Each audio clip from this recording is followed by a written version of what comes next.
Hey YouTubers, it's Thursday and this is RealTubes and I'm Erin, and today we are talking about dieting. I've already kind of talked about dieting a lot when we talked about the weight loss resolutions in the first post of the year, so I don't really want to repeat what I said in that one, but I thought this time I would maybe go back in depth and talk about kind of more personal reasons why I don't like dieting and kind of like my personal experience dieting. My first experience dieting was when I was like 12 years old. I was like in the 7th or 8th grade. I was a cheerleader in middle school, and I remember very vividly my mom had bought me my cheerleading uniform like right before the school year, like in May or something, before the school year that I was going to be a cheerleader. And the cheerleading uniforms only went up to a size like 11. And so I don't know why, but I didn't get fitted or something. And my mom just guessed my size and she guessed that I was an 11. And so then we go back to school in August or September or whatever, and we're all trying on our uniforms together, and my uniform was too tight, and it fit, but it was really small, and you could like see my stomach, and I was really self-conscious about it, and I couldn't return it, and it was just really obvious that I was bigger than the other girls, and so I was just really embarrassed. And so so I went on a diet so that I could fit into my cheerleading uniform, and I lost I'd say within the span of like 4 months, I went from like 160 pounds to 125 pounds. And that basically happened when I went on a diet of like a pudding cup and a piece of bread a day, every day, for 4 months.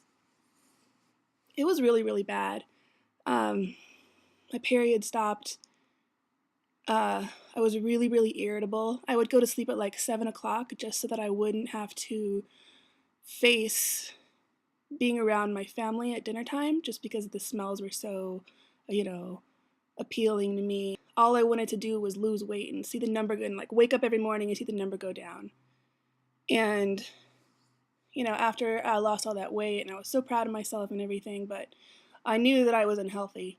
And so my mom kind of made me start eating again. So that was my first experience. And after that, weight was kind of an obvious issue in my life.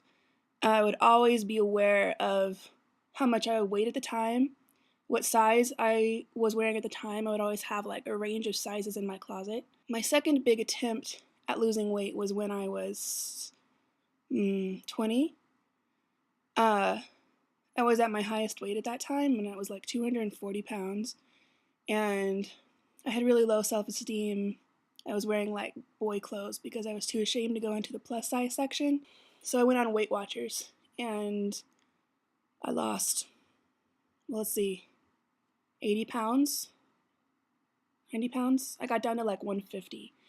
And I mean, it drastically changed the way I looked. And it also drastically changed my life. I mean, I became really obsessive about the food and about the points, and I was really rigid. When I was 150, I wasn't happy still. I was still really self-conscious about my weight and about people looking at me, and about how my clothes fit, and being 155 didn't stop me from pointing out to myself areas of my body that I wanted to change.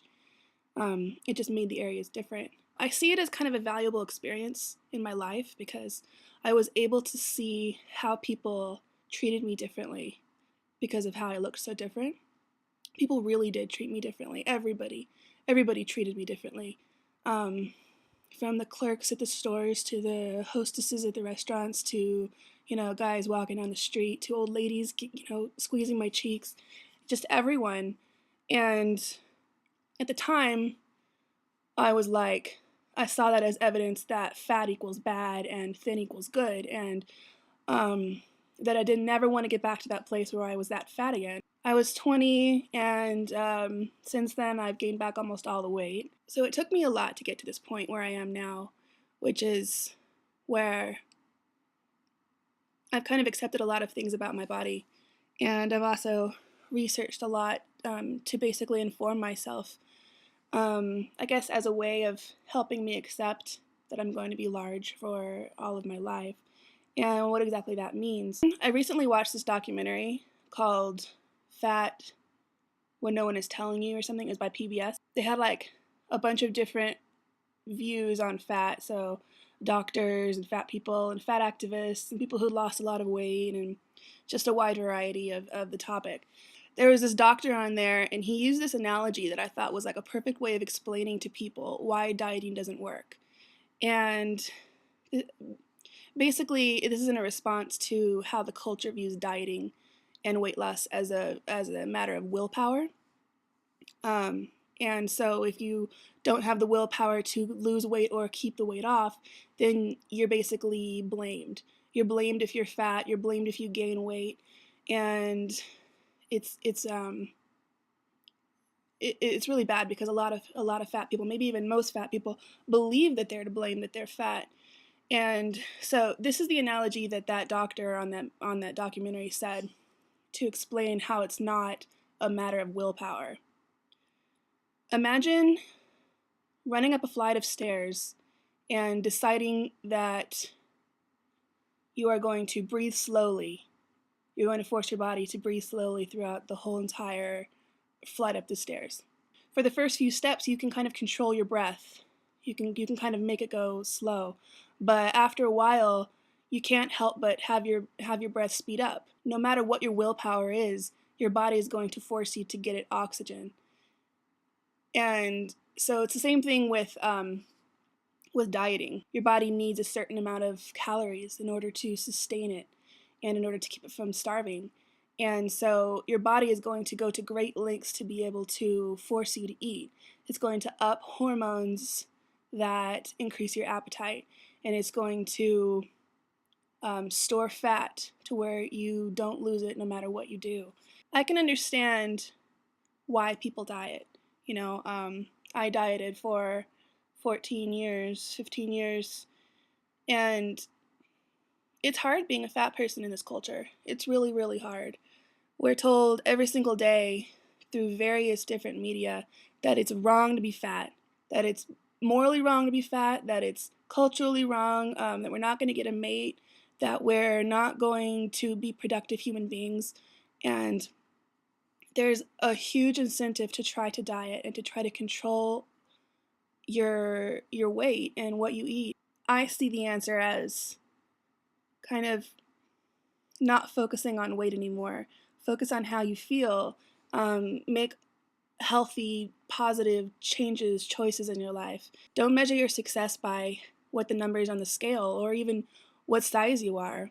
Measure your success, measure your health by how you feel, by your quality of life, by how well you love, by the energy that you have during a day, by, are you living your life with integrity and with passion, and are you fulfilled as a person? Those are the kinds of things that make you a success, not the number on the scale.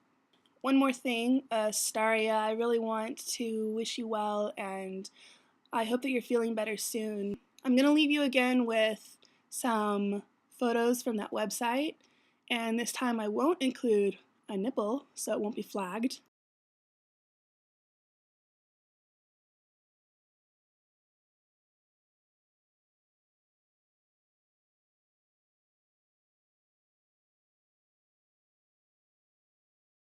Thank you everybody for watching, and I hope you have a great weekend, and I'll see you next week.